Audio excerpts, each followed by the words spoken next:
हाँ, प्रणाम प्रभु जी। प्रभु जी प्रणाम। देखो, एक होता है भाजी और दूसरा होता है पुड़ी। क्या कहते हो?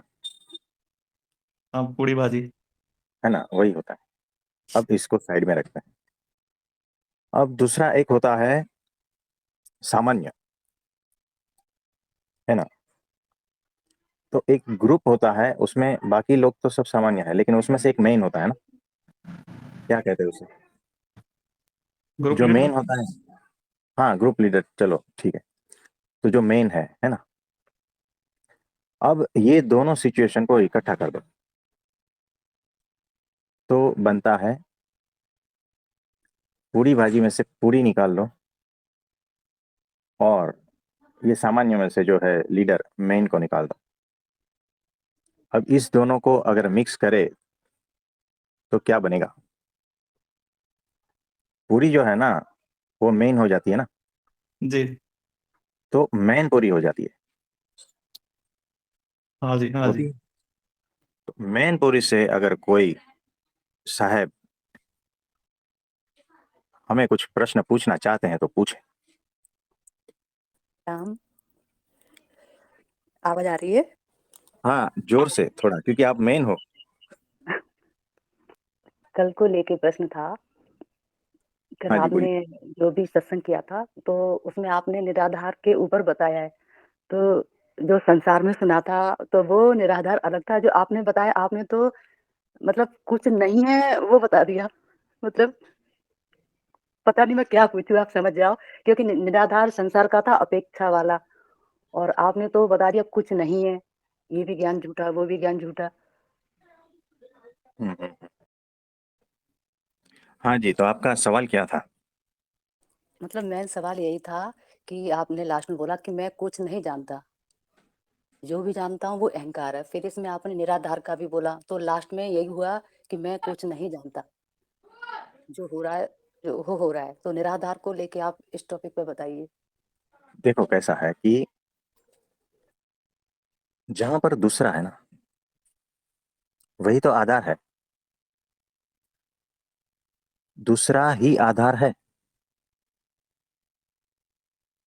और जिस पर आधार है, वो आधार तो कभी भी छीना जा सकता है या नहीं, बताओ। जी। यानी जो इतनी बड़ी इमारत खड़ी है, किसी आधार पर है।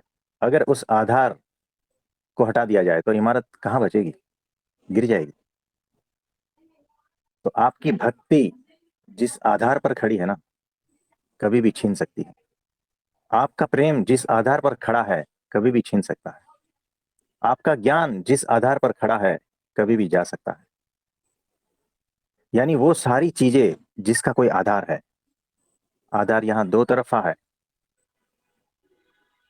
ना। एक तो समझो कि बाहर का ज्ञान है, ठीक है। हम्म। और वो कहाँ खड़ा है? आपकी मेमोरी में खड़ा है। आपकी मेमोरी गई, रास्ते पे चलते चोट आई, मेमोरी गई, गया आधार। फिर कौन मेरे माँ बाप, कौन मेरे पत्नी बच्चे, सब कुछ गया ना, आधार गया। मेमोरी आधार थी, भूल गए सारा कुछ। आपके सामने आपका बच्चा खड़ा है, आप पहचान नहीं पा रहे हो। क्या था? आधार। है मेमोरी। ना, भीतर था ना। उस आधार पर तो संबंध खड़े थे, वो आधार ही छिन गया। अब क्या करोगे?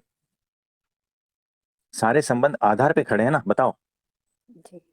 सारा जो ज्ञान तुम पा रहे हो आधार पे खड़ा है ना। कहाँ स्टोर है, बताओ। मेमोरी में। है ना, आज जो एग्जाम दिए जा रहे हैं, स्कूल में जो पढ़ाई हो रही है, कॉलेज में जितनी पढ़ाई हो रही है, जो भी स्किल है, ये वो सब कुछ है ना, उसका आधार है ना भीतर। मेमोरी है, चाहे कुछ भी कह लो, विचार का भी आधार है, भाव का भी आधार है। सबका आधार कुछ ना कुछ तो है। अगर वो आधार ही छीन गया तो क्या बचेगा? कुछ नहीं। है ना। तो तुम्हारा सारा जीवन है ना आधार पे खड़ा है, और तुम उसे सत्य मान रहे हो। ये मेरा बाप, ये मेरी माँ, ये मेरा वो, ये मेरा वो।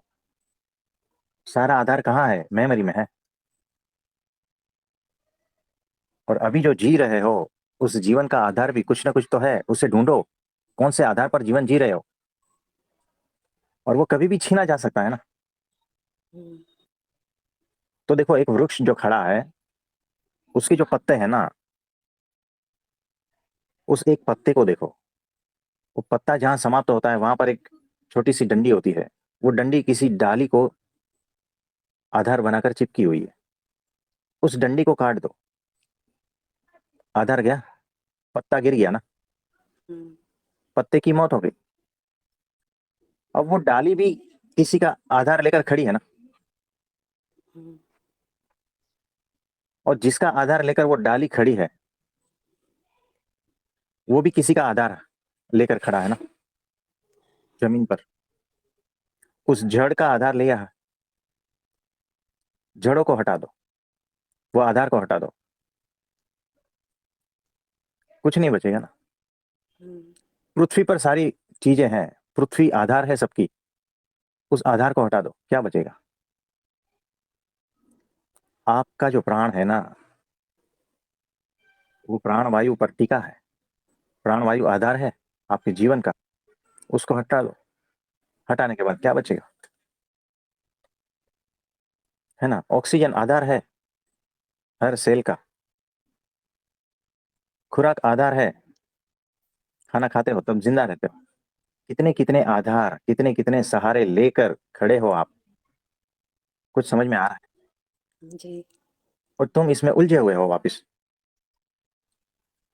और इतने अहंकार कर रहे हो, भयंकर अहंकार से खड़े हो, है ना।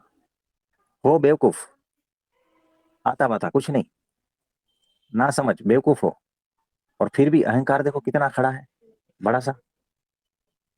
यानी एक होती है, एक होता है दूल्हा, और एक होती है दूल्हे की बुआ।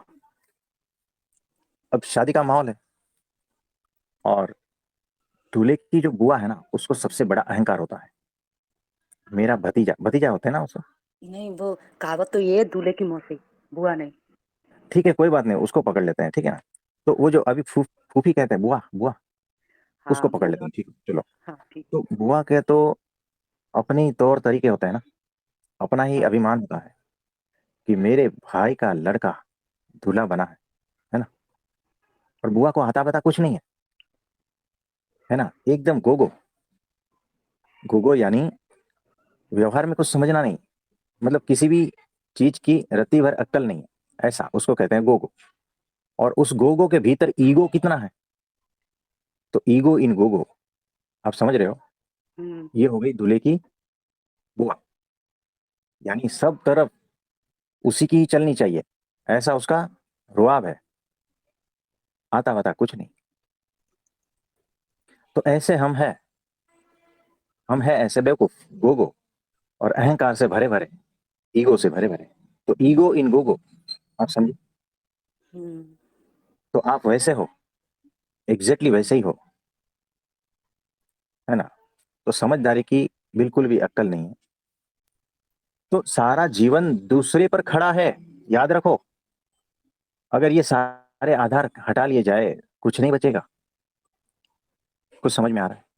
हम्म, तो दूसरा आधार है, तो जो दूसरा है ना, वो जो द्वैत है ना, वही नर्क है, याद रखना। और जहां पर दूसरा आया ना, वहां पर भय रहेगा ही, चिंता रहेगी। बताओ, क्या ऑक्सीजन छीन जाने का भय नहीं रहता है? सांस बंद हो जाने का भय नहीं रहता है क्या आपको? हम्म, एक मच्छर काटता है ना, तो आपको लगता है कि कहीं मलेरिया हो जाए और मैं मर ना जाऊं, कहीं डेंगू हो जाए मैं मर ना जाऊं, है ना। तो वो चिंता हमेशा रहेगी। जहां पर दूसरा है, वहां पर भय है, चिंता है। चिंता कौन सी? कि कुछ छीन न जाए। हमारे जीवन से क्या क्या छीना जा सकता है बताओ, सब कुछ। है ना। और पाना, खोना, प्रेम घृणा, मित्र दुश्मन, ये सारा जो है ना, इसी के इर्द गिर्द सारा कुछ मसाला चलता रहता है हमेशा, क्योंकि दूसरा मौजूद है ना। हम्म, जब दूसरा होगा, तब तो प्रेम और घृणा आएगी ना भीतर। हम्म, प्रेम और घृणा किस पर आधारित है? दूसरे पर, है ना?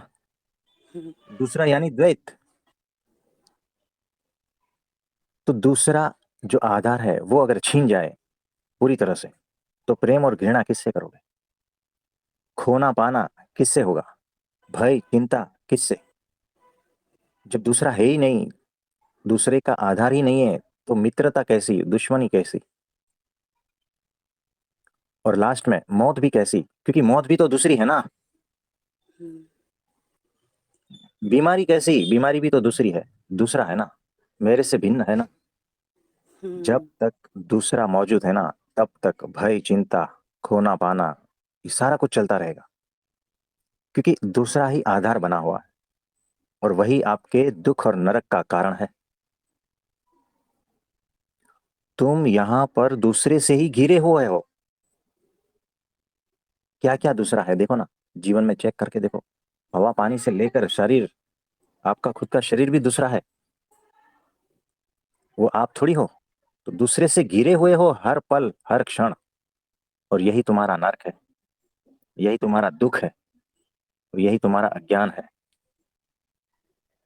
तो दूसरे से बचने का उपाय क्या है पता है? हम्म, कि उसे खोज लो, उस एक को खोज लो जहां पर दूसरा रह ही नहीं जाता, यानी दूसरे का आधार ही नहीं, निराधार। और जिस दिन वो निराधार की स्थिति में आ जाओगे ना, वहां न भय है, न मौत है, न कुछ भी है। कुछ समझ में आ रहा है? हम्म, देखो समय जो है ना, वो दो परिवर्तनशील तत्व के बीच का जो फासला है ना, दो परिवर्तनशील, उसके बीच नापने का जो साधन है ना, माध्यम है ना, उसको समय कहते हैं।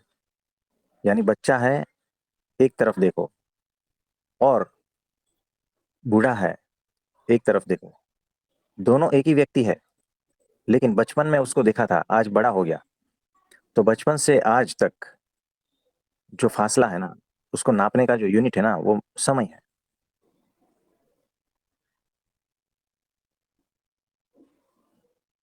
वो समय ही अगर छीन जाए तो,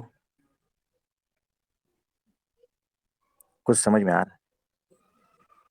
समय ही छिल जाए तो इसका थोड़ा बताओ, ये समझ में नहीं आया। हाँ, इसको आपको समझना है अभी, है ना? तो देखो यहाँ पर जो कल्पनाशील है, जो इजीली जा सकते हैं आंख बंद करके, तो एक प्रयोग करते हैं। सभी आंख बंद करें और देखें, थोड़ी देर बैठकर देखें। आंख बंद करके आप जो देख रहे हो, वहां पर कोई उम्र नहीं है।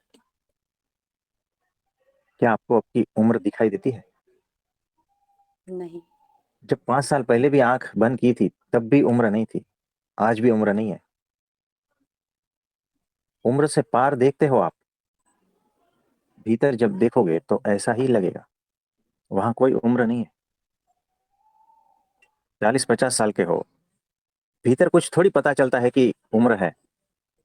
जब भी आप आंख बंद करो तो उम्र का थोड़ी पता चलता है। 80 साल में भी जो है आप आंख बंद करोगे ना, तो भी उम्र का पता नहीं चलता।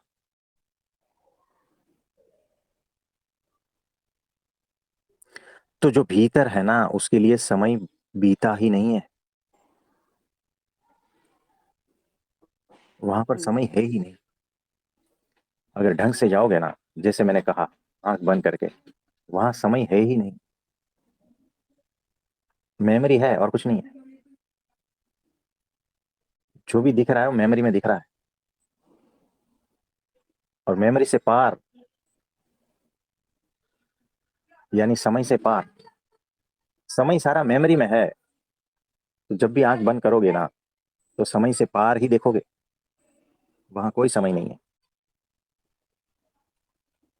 समय भी दूसरा है ना, और उसका आधार लेना पड़ता है।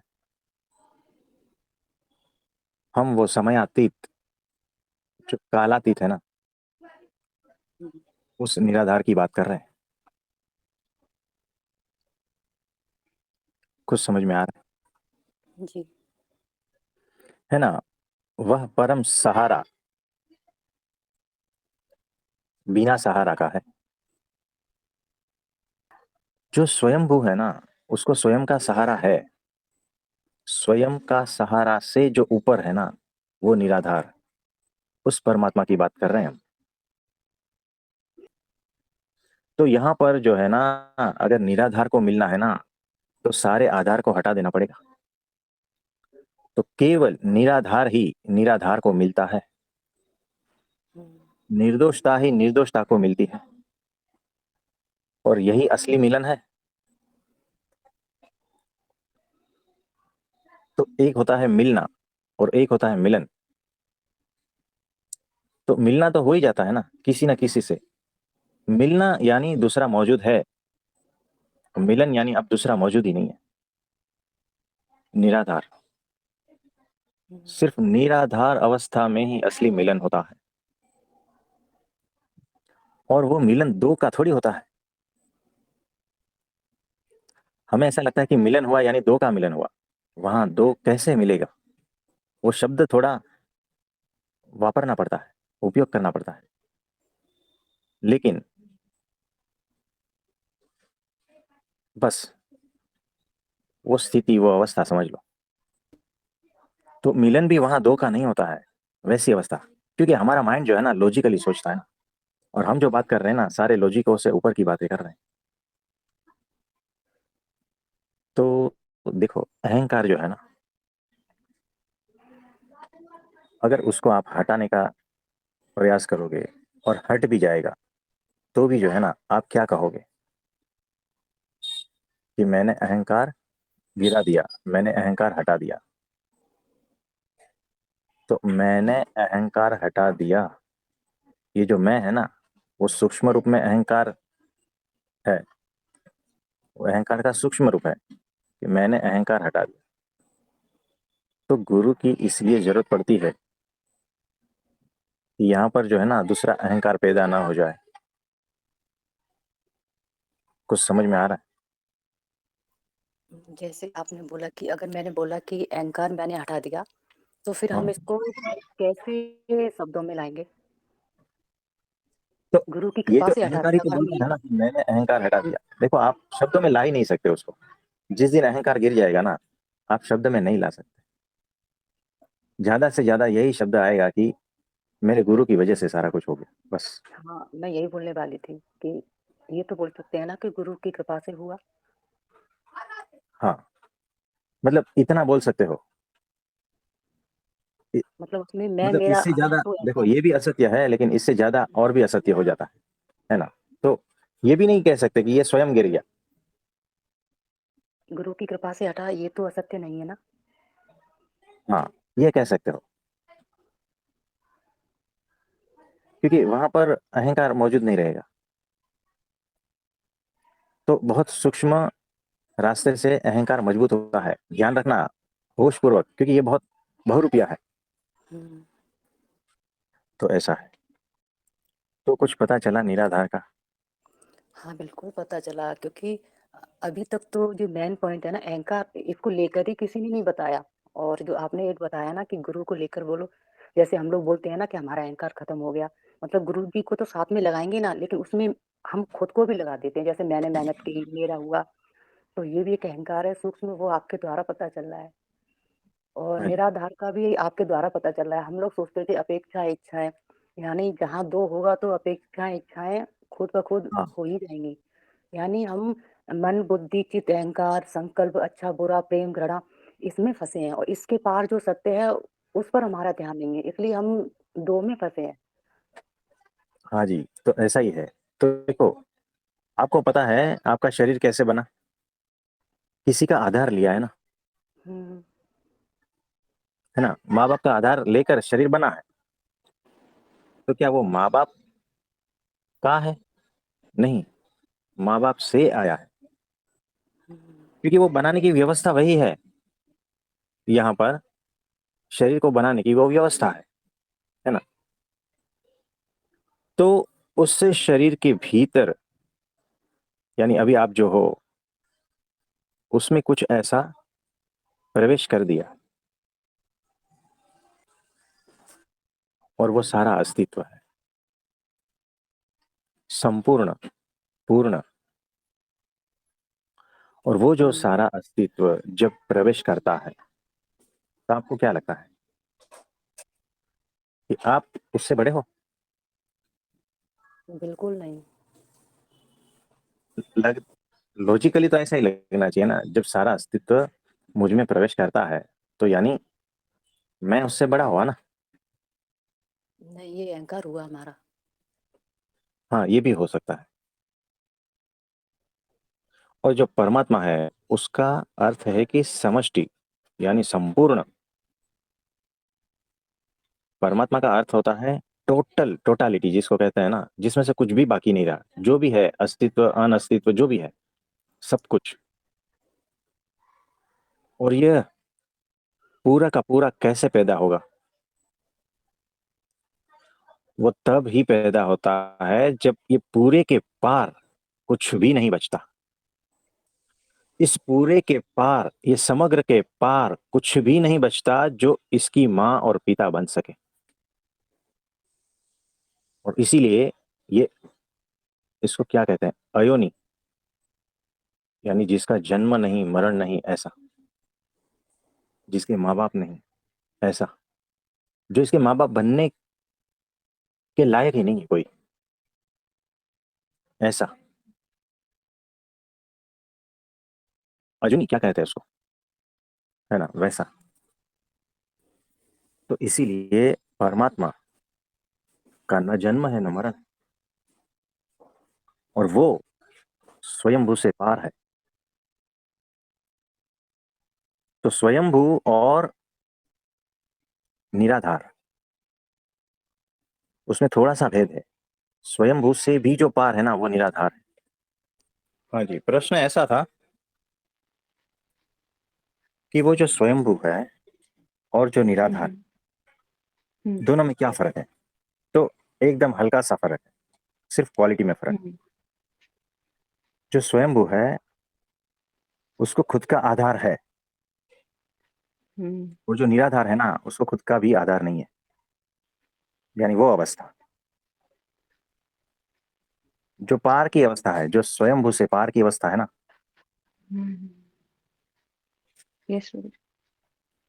तो ऐसा है। स्वयं का भी आधार नहीं है जहाँ पे। हाँ, अब देखो ये जो सारा कुछ चीज है ना, लॉजिक माइंड को सूट नहीं होता कि स्वयं का भी आधार नहीं, दूसरे का भी आधार नहीं, तो वो क्या है ना। अब यहाँ पर जो है ना लॉजिक सरेंडर कर देता है, यहाँ आपकी बुद्धि यस ये गुरु। वो सब कुछ चला जाता है ना। क्योंकि आप जो समझ रहे हो ना उसका आधार तो बुद्धि है ना, तर्क जी है, जी। वो आधार भी चला गया। आप समझ रहे हो, एक के बाद एक के बाद सब आधार चले जाते हैं। सब चले जाते हैं प्रभु जी। यस। हाँ, जिस वजह से जिस चीज को समझ रहे हो ना वो आधार भी चला गया, यानी जो समझने वाला था वो भी गया, है ना। यस प्रभु यानी जी। सिर्फ बुद्धि से नहीं समझते हो आप, बहुत सारी इंद्रियों से समझते हो। अनंत इंद्रियां हैं जिसकी वजह से आप कुछ समझते हो। समझना यानी कुछ ज्ञान, वो ज्ञान जो जिससे हो रहा है ना वो भी आधार गया। धीरे धीरे उस अवस्था में चले जाते हो आप। हाँ जी, तो कल एकादशी है, जिसको निर्जला है वो निर्जला ना रहे, ठीक है। और सबके लिए प्रार्थना करते हैं। बहुत बहुत आशीर्वाद है सबको।